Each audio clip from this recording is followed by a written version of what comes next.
Hey, what's up guys? I'm Austin from Curls on the Rack. Today we're going to be going over the barbell overhead press, the standing variation of this one. So the first thing we want to do is set up under our barbell here.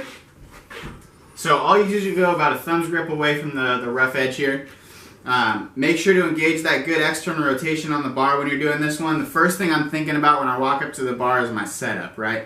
So just like that squat, I want to make sure that everything is solid and tight except for the muscle that's moving, right? Everything should remain completely still and rigid except for those shoulders, which are moving through that entire range of motion, right?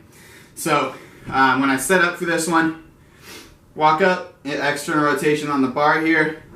Underneath, I'll usually get my elbows pointing down to the ground rather than kind of, you'll see some people press from up here, almost like an Olympic clean variation. Make sure to press with your elbows pointing the direction that you want to go. External rotation at the feet. Squeeze those glutes to prevent any thoracic extension or anything. So we don't want any extension at the lower back here, right?